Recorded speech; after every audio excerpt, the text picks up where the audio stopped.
Salam sejahtera. Assalamualaikum warahmatullahi wabarakatuh. Perkenankan saya Yapi Jawarauta, salah satu calon asesor pada BAN SM Provinsi Nusa Tenggara Timur tahun 2022.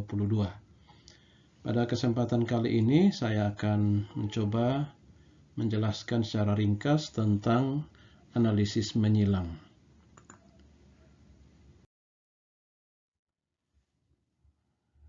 Apa sih yang dimaksud dengan analisis menyilang?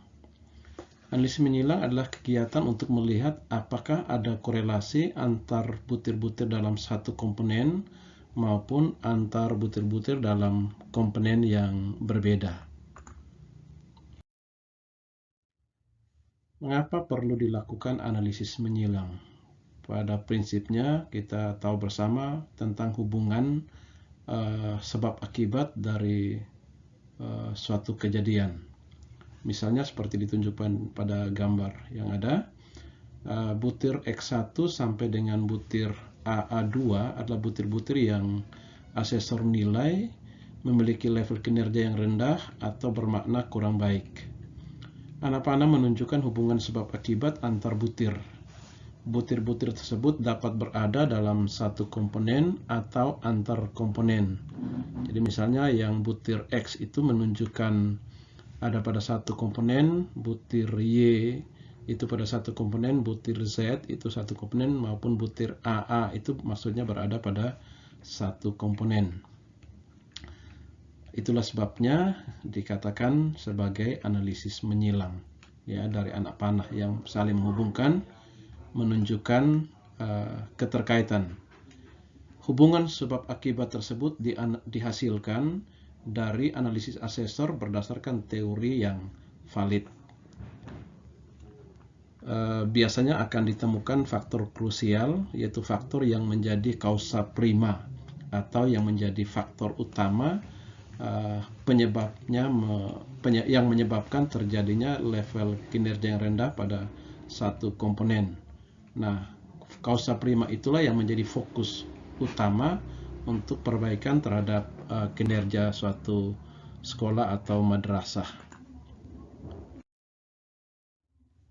Nah, bagaimana cara untuk melakukan analisis menyilang? Yang pertama tentu asesor akan membaca data capaian kinerja per butir untuk setiap komponen secara berurutan mulai dari mutu guru, proses pembelajaran,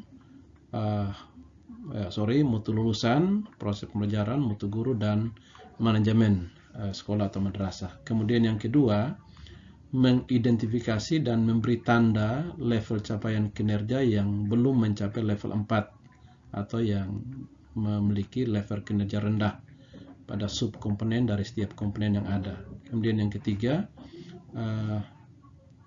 memeriksa setiap butir dan menentukan hubungan sebab akibat dengan analisis menyilang, baik antar butir pada komponen yang sama maupun antar komponen yang berbeda. Dan yang terakhir, menuliskan kesimpulan dari korelasi antar komponen atau subkomponen yang ada. Nah, ini contoh analisis menyilang.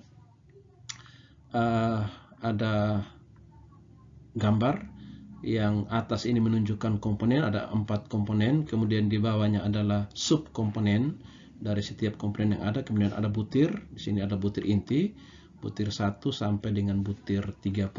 Kemudian di bawah adalah level kinerja dari setiap butir pada subkomponen dari komponen-komponen yang ada. Nah, di bawah saya akan menunjukkan bagaimana analisis menyilang antara setiap butir yang ada pada setiap komponen IASP 2020. Misalnya pada mutu lulusan itu butir kompetensi abad 21 yang rendah, khususnya pada kompetensi kreativitas dan inovasi itu nilainya adalah 1. Hal ini diduga berkorelasi dengan butir 16 pada komponen yang kedua, yaitu proses pembelajaran, yaitu tentang literasi. Kemudian untuk proses pembelajaran, butir 16 dan butir 16 itu memiliki level kinerja yang rendah, yaitu 1. Nah, kalau kita lihat di sini, butir 16 itu berkaitan dengan literasi, berkorelasi dengan butir 21 pada komponen mutu guru, yaitu pengembangan profesi berkelanjutan. Demikian juga butir 18, yaitu tentang pemanfaatan sarana prasarana, berkorelasi dengan butir 21, juga dengan butir 30 dan butir 31 pada komponen yang berikut ya, pada manajemen sekolah maupun pada madrasah.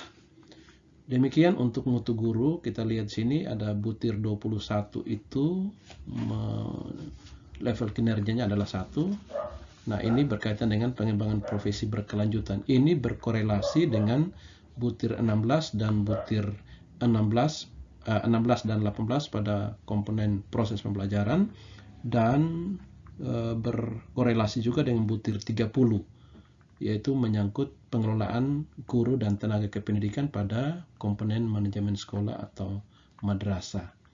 Kemudian kalau kita lihat pada komponen manajemen sekolah atau madrasah, sebagian besar butir yang ada pada komponen manajemen itu, yaitu dari 11 butir, itu ada 6 yang ada pada level 1 maupun 2. Itu menunjukkan bahwa dari sisi ini kita melihat bahwa komponen manajemen sekolah dan madrasah menjadi kausa prima atau penyebab utama terjadinya kinerja yang rendah pada satuan pendidikan, pada sekolah ataupun pada madrasah.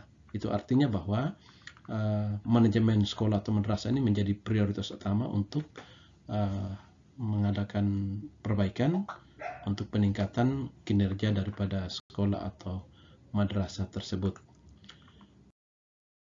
Demikian ulasan singkat tentang analisis menyilang antar butir baik dalam satu komponen maupun antar komponen yang ada pada IASP 2020.